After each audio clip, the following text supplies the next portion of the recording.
Hello guys, welcome back to my channel. ఈ రోజు మన ఎపిసోడ్లో జయం అనే ఒక చిన్న ఎపిసోడ్ గురించి ప్రివ్యూ చేసుకుందాం.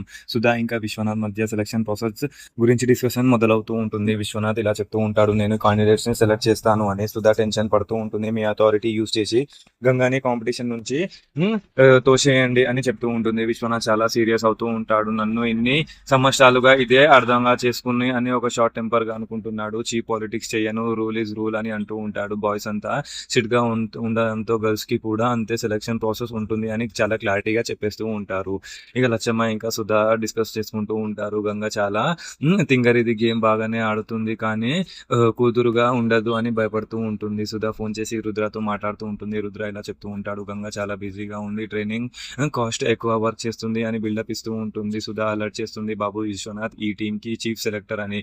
రుద్ర క్లియర్గా చెప్పేస్తూ ఉంటాడు, గంగ బాగా హార్డ్ వర్క్ చేస్తే ఎవరు రిజెక్ట్ చేయలేరు, నేనే గట్టిగా ట్రైన్ చేస్తాను అని కాన్ఫిడెన్స్ ఇస్తూ ఉంటాడు. ఇక రుద్ర అప్డేట్స్ చెప్తుంటే గంగ ఫుల్ ఫుడ్ తింటూ ఉంటుంది. రుద్ర ఇంకా ఇంకోరి జోపు వేసుకుంటూ ఉంటారు. షాక్ వచ్చిన సిరి తినడం మాత్రం ఆపదు అని ఫన్నీగా మాట్లాడుతూ ఉంటారు. ఇక ఫాదరే జడ్జిగా వచ్చాడు అని తెలిసిన గంగ సీరియస్ గా తింటూ ఉంటుంది. ఇంకో పక్కన బిజినెస్ ఎక్స్టెన్షన్ గురించి మీటింగ్ నడుస్తూ ఉంటుంది. సూర్య 5 కోట్ల ఇన్వెస్ట్మెంట్ అడుగుతూ ఉంటారు ఎంకే కంపెనీ తోటి టైఅప్ కోసం.